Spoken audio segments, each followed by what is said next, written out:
Welcome once more to Sam's Corner, and this segment we call it By the Pitch Side.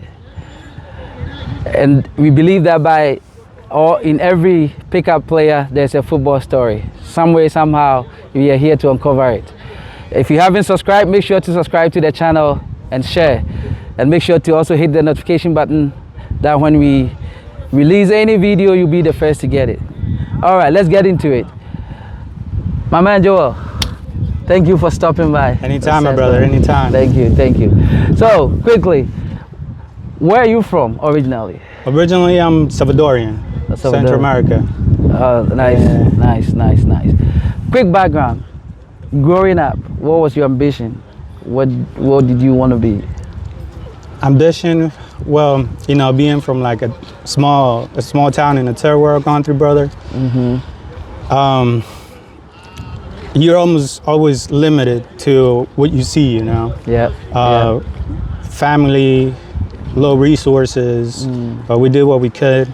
And every now and then, you know, you see the international games. Yeah. So you see those players and you get it into your head, this is something that you can do, right? Yeah. So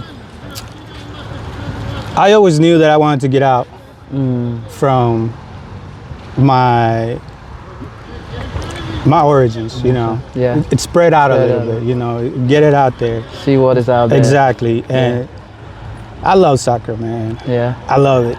So at what age did you start playing soccer?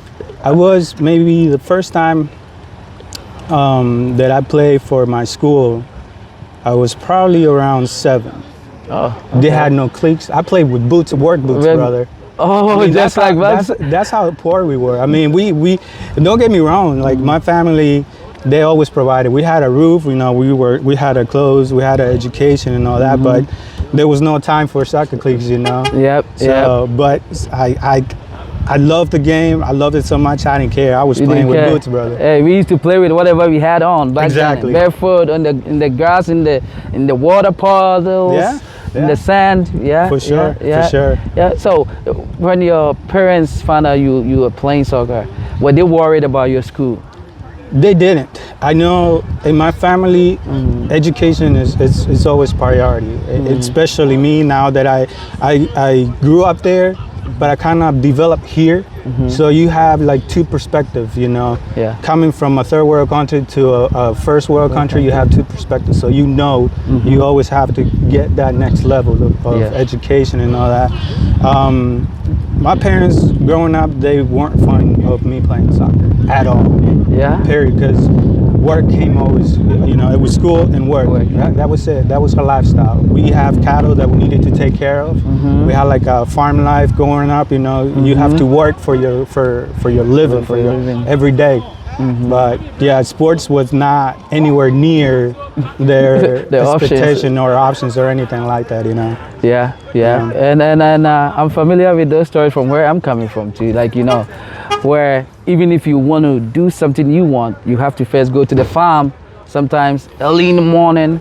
I remember my dad used to tell me stories where, in order for him to go to school or even participate in any other extracurricular, he had to first go to his dad's farm as early as 4 a.m., go do what he has to do there, come back, shower, go to school. That was our summer. And then that was like the routine. That was our summer, man. That was the routine. Yeah, no, I get it. 10 years old, and I was taking long trips to deliver food for those that were the grown-ups that were working the farms, you know, and all that.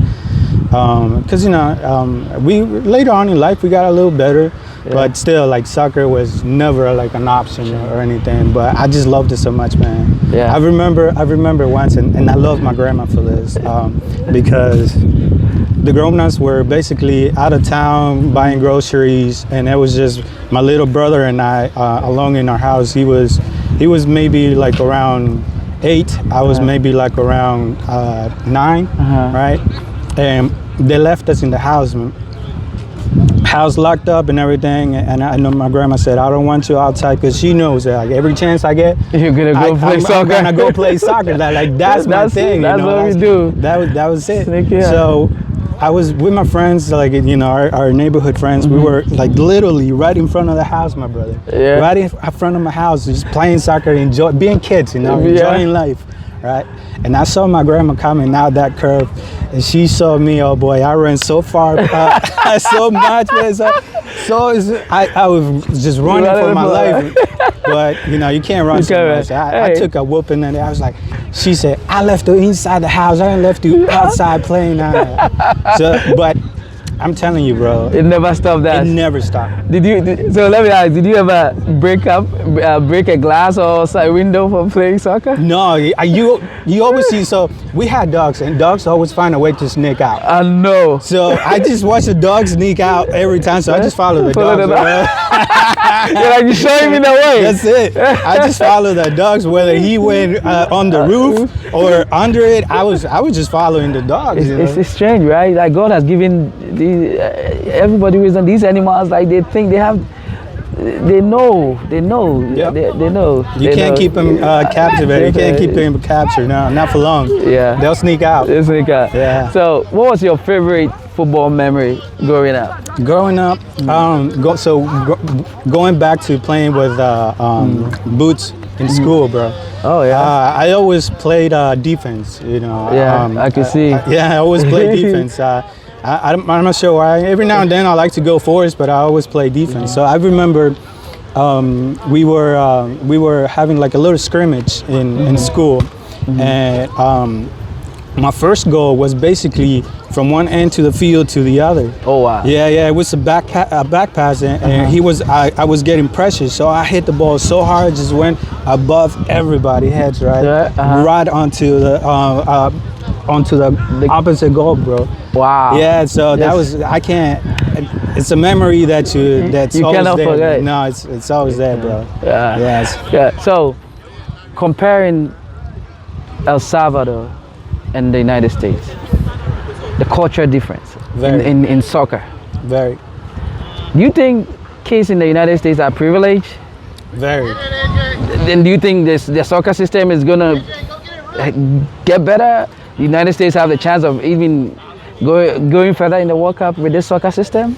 Eventually they can, but their priority has to change a little bit, because out here in the streets, like out here in this type of fields where a lot of kids just come out and play, you see a lot of talent, like really young, talented kids that can't afford playing for private clubs like that. That's the pay-to-play system. Yeah, so once that mentality, because in Europe and South America, they don't do none of that. No. If you have talent, they'll pay for you, because you're an investment. Right? Exactly. That's how those big clubs like they change the culture, and that's why they always do great on international game, World Cup, because they don't see us as a dollar sign, And El Salvador, it's the mentality starting to switch a little bit like that. They're not starting to see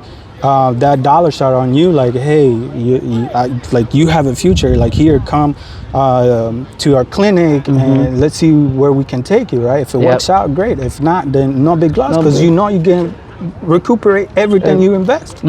So if they start seeing kids without that dollar sign on the forehead, I think the United States can definitely move to that next step. I agree. I think that is one thing that is holding this country back, is the most talented players don't have the financial means Right. to get on these travel teams. And I've coached travel soccer, Yeah. so I know how it is. Yeah. Even with the what do you call the financial assistance system, it's still only a few that can go. And you could tell like these when they call the pool, the US pool to the U15s, the U17s. You could tell like even the rec, just stop by a Saturday on the recreational soccer and see these kids, compare them to the travel. So you're like, why is he not playing? Like, Exactly. and I think Exactly. you're right. You're right. And we hope that something changes. Yeah. We hope. And I think it also comes to us as parents. I mean, I have my 16 years old soccer, my 16-year-old daughter who starting to play soccer, get into soccer, and she started to love it. Maybe not as much as I did growing up, but she's starting to get into it. So I keep pushing her, like, hey, growing up, I didn't have these opportunities that you have now. Like, I could, maybe spend a little less time here and more time here with you, because I know that eventually, if you actually do end up making it, well, then maybe I can get a piece of that, Yeah. But hey, if not, then I know I did what I could to get you to that next level. You did your part. But I know that some parents, they just can't. They don't have the flexibility, Yes, with the work culture here. Exactly. And all that. Because living here in the States is not easy. Yeah. Everything, it's money here, money there, so it's money everywhere. Everywhere, bro. Yep. And so, about to wrap up here, I just want to get your perspective on a couple of things. Actually, let me just skip that, because I think you already answered that question I was about to ask you about your future plans for if you wanted your kids to play, and I can tell your daughter is playing already, so I'll skip to that. Okay, so First answer come to mind. First question. What is your favorite soccer player growing up? Zinedine Zidane. When I actually start seeing them on TV. Okay, that's one heck of a player right there. That's one hell of a player. What is your favorite team right now? Real Madrid, 100%. Hala Madrid. Hala Madrid. I think I have to join you guys because Manchester United is not working. Look, it's Real Madrid, AC Milan, and Manchester United. Favorite national team player? National team? El Salvador. From El Salvador? Yeah. Cienfuegos. Oh. Yeah. He played here he for played DC. He played in DC. Mm-hmm. Oh, okay. Cienfuegos, yeah. Okay. Yeah. All right. But we also have with El Mago. El Mago. Yeah. He's actually one of basically the only Salvadorian who's idolized by Maradona. I've heard Maradona talk about him. Yep. Okay. Yep. El Mago. El Mago. Yeah, but okay. Cienfuegos, I saw him play, so Cienfuegos. Yes, sir. Okay. Now, who is your GOAT? Messi, Ronaldo, or another player? Ronaldo Nazario, the Brazilian. R9. Yep, R9. Okay. Yeah. Why? He just has everything. He's a beast. He's a beast. He's got control. He has finesse. Yes. He has that finish. Yeah. I don't get me wrong, Cristiano Ronaldo. Hey, I'm not getting you wrong, man. I love R9, but when we talk of GOATs, sometimes his name get lost. He does. Well, I think he's one of the most prolific finishers I've ever watched. Yeah. Like when he gets in, I've seen strikers come and go, I've seen forwards come and go, but R9 gets in the box, outside the box. Like he's one player inside the box. He really missed. Yeah. So I don't fault you there. I kind of agree. Like he is. Yeah, R9 is. Yeah. It's a shame that we didn't get to see him, longer than what he was. But yeah. R9.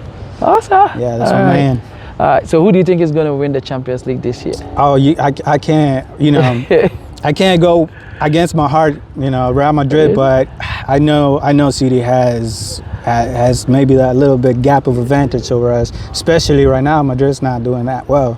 We just got to get the balance in the midfield. I think they need the balance. Yeah, They need that but you balance. can't. I mean, But you can't write them out. You can't never write them out. You can't talk UCL and then without Madrid or putting them aside. So, yeah.